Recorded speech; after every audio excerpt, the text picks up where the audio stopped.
जय माता दी भक्तों, जय माता दी। जय माँ मदान वाली, जय माँ पटियाले वाली, जय माँ कलकत्ते वाली, जय माँ भद्रकाली, जय माँ शेरा वाली, जय बाबा बालकनाथ, जय पीरां दी, जय गुरुदेव, जय गुरुदेव। जय माता दी। आप सभी भक्तों को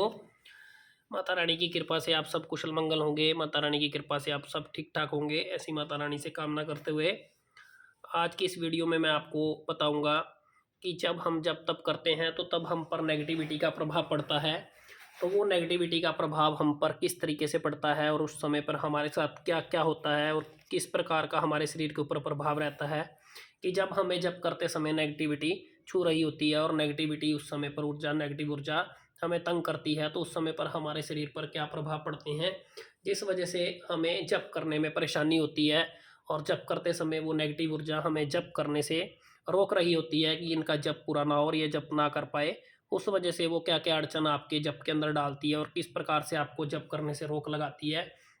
इसी विषय में इसी के ऊपर इस वीडियो के अंदर बात होगी। तो आप सबसे वीडियो में आगे बढ़ने से पहले मैं एक बार कहना चाहूँगा कि आप जो भी हमारे चैनल पर नए हो, जो भी इस वीडियो को देख रहे हो, आप सब इस चैनल के माध्यम से, इस वीडियो को माध्यम से इस चैनल को सब्सक्राइब करना, इस वीडियो को शेयर करना, इस वीडियो को ज़्यादा से ज़्यादा लाइक करना, शेयर करना और सब बच्चों के पास इस वीडियो को पहुंचा देना, ताकि उन सबको पता लग सके कि जब करते समय हमें ये परेशानियां अक्सर नेगेटिविटी की वजह से आती ही आती हैं। तो जितने भी बच्चे आप लोग जब करते हो, जब आपके ऊपर कोई नेगेटिविटी काम कर रही होती है, जब किसी के ऊपर कोई प्रेत अवस्था होती है और वो प्रेत अवस्था को काटने के लिए जब करने बैठता है और जब किसी देवी देवता को अपने ऊपर पूर्ण रूप से खड़ा करने के लिए या पूर्ण रूप से उस ऊर्जा को प्राप्त करने के लिए देवी देवता की जब वो जप करता है, तो उसके ऊपर वो नेगेटिविटी का प्रभाव कैसे पड़ता है और किस प्रकार से आपको वो जप करने में परेशानी होती है। सबसे पहली दिक्कत आपको क्या आती है कि जब आप जप करते हो तो आपकी कमर में एक अलग ही अकड़न आ जाती है, एक अलग ही अकड़न जैसा दर्द होता है, आपसे उस समय पर बैठा नहीं जाता और आपकी कमर आपको बैठने नहीं देती है। ठीक है। और वो कमर जब आप जप कर रहे होते हो तो कमर में ऐसा हो जाता है कि जैसे बहुत ज़्यादा वजन इकट्ठा हो गया हो, बहुत ज़्यादा वो दर्द से भर जाती है, उसके अंदर एक अकड़न आ जाती है और आप बार बार उस कमर को सीधा करते हो और वही दर्द आपकी साइड वाली बक्खी होती है, जो साइड में पेट की जगह होती है, वहाँ पर वो दर्द जाता है और आपको बार बार ऐसे लगता है कि आप उस कमर को सीधा करो और आप बैठ नहीं पाते हो और आपको वो परेशानी होती है। तो फिर आप उस समय पर जब जब कर रहे होते हो तो वो दर्द आपको इतना बढ़ जाता है कि आप बैठने में भी पूर्ण रूप से सक्षम नहीं रह पाते हो और फिर वो आपको जब करने में परेशानी हो रही होती है। ठीक है। सबसे पहले आप में से जिन जिन बच्चों को भी ये मैं बातें बताऊंगा, जिनको भी ये मेरी वीडियो देखने के बाद लगे कि हाँ हमें ऐसा होता है, वो कमेंट बॉक्स में ज़रूर लिखना, कमेंट करके लिखना, ताकि फिर मैं आने वाले समय में आपको ये भी बताऊंगा कि आपको उस समय पर क्या करना चाहिए। दूसरा, आप सबको गंदे विचार आएंगे, बुरे विचार आएंगे, आप सबको अश्लीलता दिखाई देगी, आप सबको नग्न अवस्थाएं दिखाई देंगी, आप सबको ऐसा लगेगा कि आप वहाँ जब करते समय भी आपके मन के अंदर एक गंदे विचार चल रहे होंगे, बिल्कुल गंदगी ही आपके दिमाग में आ रही होगी, क्योंकि उस समय पर भी वो नेगेटिविटी आपकी उस जो भी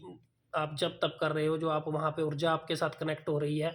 उस ऊर्जा को रोकती है, आपके विचारों को, आपकी सोच को गंदी तरफ लेकर जाती है, ताकि आपका ध्यान इस जप के अंदर, देवी देवताओं के अंदर ना लग सके। देवी देवताओं के चरणों में आपका ध्यान ना लगाकर वो आपका ध्यान गंदी तरफ खींच लेती है। ठीक है। तीसरा, आपको ऐसा होता है कि जैसे आप जब करने बैठते हो तो शरीर में आपको सुइयाँ चुभनी शुरू हो जाती हैं। आपको सुई पिंच होंगी, कभी कहीं पर, कभी पेट पर, कभी छाती पर, कभी कमर में, कभी पेट की साइड में, कभी पैरों में, कभी हाथों में, कभी उंगलियों में। तो आपको ऐसे सुइयाँ पिंच होनी शुरू हो जाएंगी, कभी कालजे के ऊपर। तो बहुत ज़्यादा सुइयाँ पिंच करने लग जाती हैं आपको उस समय पर, जिन पर ये नेगेटिविटी हैवी रूप से चल रही होती है, उनको फिर वो सुइयाँ पिंच होने लग जाती हैं और बार बार वो एकदम से झटका लगता है, शरीर को सुई पिंच होती है तो झटका लगता है, तो फिर वो इंसान भी जब करने में उस समय पर उसको परेशानी आती है। चौथा, आपका सिर भारी रहने लग जाएगा, आपको ऐसा लगेगा कि जैसे अभी आपको चक्कर आ जाएगा, आपके सिर के अंदर भारीपन रहने लगेगा, आपको दर्द होने लगेगा शरीर पे, जो सिर के ऊपर है वो आपका शरीर इतना, सर इतना भारी हो जाएगा कि आपको जब करने में बहुत ज़्यादा परेशानी होगी। आपका माथा है जो भारी हो जाएगा, उसके अंदर दर्द होने लगेगा, आपकी आंखें भारी होने लगेंगी उस समय पर बहुत ज़्यादा। तो ये नेगेटिविटी आपको उस समय पर इस तरीके से रोक लगाती है। हर बंदे के ऊपर ये सारे लक्षण एक तरह से नहीं होते हैं, लेकिन किसी के ऊपर कुछ और किसी के ऊपर कुछ, लेकिन इन लक्षणों के साथ ही आप की जो नेगेटिविटी होती है आप पर उस समय पर काम कर रही होती है और आपको ये जब करने नहीं देती है। तो कुछ बच्चों के ऊपर नेगेटिविटी का असर, जैसे कि हाथ पैरों में अकड़न होने लग जाती है, आप जब कर रहे हो तो हाथ अकड़ने शुरू हो जाएंगे, हाथ एक अकड़न बन जाती है हाथों के अंदर, जैसे उंगलियां सीधी नहीं होती, टेढ़ी की टेढ़ी रह जाती हैं। जब कर रहे हो तो हाथ पैर अकड़ते चले जाएंगे, हार्ड होते चले जाएंगे, हाथों पैरों की उंगलियां, हाथ पैर हार्ड होते चले जाएंगे। आप उस समय पर भी जब जप करोगे, ये उन बच्चों के साथ होता है जिनके ऊपर प्रेत अवस्था बहुत बड़ी अवस्था के अंदर होती है, तब जाकर ये हाथ पैरों के अंदर जकड़न बनने लग जाती है। और आगे आपको बता रहा हूँ कि जप करते समय आपके पूरे शरीर पर सूजन आने लग जाती है। ठीक है, ये उनके साथ होता है लगभग जिनके साथ जिन अवस्था होती है, हाथ पैरों का अकड़ना, सूजन आना शरीर के ऊपर। लगभग सैयद भी चलते हैं उस समय पर, और उस समय पर जिन अवस्था भी चलती है तो फिर हाथ पैरों के अंदर सूजन आने लग जाती है, हाथ पैर फूलने लग जाते हैं। तो तब भी ये परेशानी उन्हीं बच्चों को बनती है जब जप करने बैठते हो, जब एक शक्ति की प्राप्ति के लिए बैठते हो, तो उस समय पर ये परेशानी आपको बढ़ने लग जाती है। जब करते समय एक सबसे बड़ी प्रॉब्लम ये जरूर रहती है उन बच्चों को कि जैसे आप जप करना शुरू करोगे तो आप 15 से 20 मंत्र ही जप करोगे, और आप पूरी 108 की माला उसी 15 से 20 मंत्र जो आपने बोले हैं, आप एक मंत्र का जप करोगे तो 4 मोती कम से कम आगे खींच दोगे, 5 मोती आगे खींच दोगे। ऐसे करते करते मतलब आपके जो मोती खींचने की स्पीड होती है वो बहुत ज़्यादा होती है। जैसे रुद्राक्ष के मोती हैं उनको खींचते चले जाओगे रुद्राक्ष को पूरी स्पीड से, और जो मंत्र जप है वो आप एक मंत्र बोलोगे तो कम से कम भी 5-6 मोती खींच जाते हो। तो आप 20-25 जब बोलते हो और उसी में आपसे 108 मंत्रों की माला पूरी कर जाते हो, क्योंकि आपको पता ही नहीं लगता कब आपने माला पूरी कर दी, और आप सोचते हो कि हमने 108 मंत्र बोल दिए हैं। और जब करते समय आपको बार बार टाइम देखते रहते हो कि आप कब आपका टाइम होगा, कितना टाइम रह गया जब करने में, कितना समय रह गया जब करने में, तो आप उस समय को ही देखते रहते हो। अगर आप 7 से 8 बैठे हो तो आप यही देखते रहते हो कि 8 कब बजेंगे, 8 कब बजेंगे, तो वो 8 बजने के चक्कर में ही आप नेगेटिविटी आपका बार बार ध्यान खींचती है कि आपको कैसे ना कैसे इस चीज़ से उठाया जाए। और जप करते समय एक सबसे बड़ी बात ये आती है कि जप करने का आपका मन ही नहीं करता। अगर आप जप करने के लिए बैठे हो, आप ये सोचकर बैठे हो कि मैं पूरा जप करके उठूंगा, मैं 2 घंटे अपना जप करूंगा, तो आप उस जप को कर नहीं पाते हो। आपका मन बार बार विचलित होता है, आपको यही लगता है कि मुझे अब उठ जाना चाहिए, मुझे अब उठ जाना चाहिए। और कई बार बच्चे जप को अदर बीच में ही छोड़कर उठ जाते हैं, या उस जप को जैसे मैंने बताया है कि 20 से 25 जप बोलने पर ही 108 की माला पूर्ण कर जाते हैं, और उसी प्रकार से उस माला को पूर्ण करके जो जप कम से कम भी 2 घंटे का होता है वो आधे घंटे में ही जप करके उठ जाते हो। ठीक है। और एक सबसे बड़ी बात यह है कि जब करते समय आपको उल्टी आती है, कच्चा मन होता है, लेकिन उल्टी आती नहीं है, लेकिन कच्चा मन होता है, और ऐसा लगता है कि जैसे ये मेरे को अभी यहीं पर बैठे बैठे उल्टी आ जाएगी। उस तरीके से आपको मन कच्चा होता है और आप उल्टी की तरह आपका मन बना रहता है और आपसे वो जब हो नहीं पाता। तो ये नेगेटिविटी आपको बार बार पिंच करती रहती है, आपको किसी ना किसी तरीके से उसने जब से रोकना होता है, और वो जब होने नहीं देती है। आपको कई बार बहुत ही ज़्यादा, हद से ज़्यादा घबराहट बनने लग जाती है, आपकी घबराहट कम होने की बजाय बहुत ज़्यादा बढ़ती चली जाती है।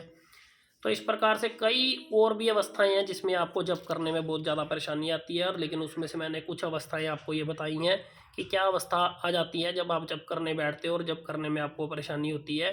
तो ऐसा जिसके भी साथ होता है वो हमें ज़रूर बताना। कई बच्चों को मतलब बहुत ज़्यादा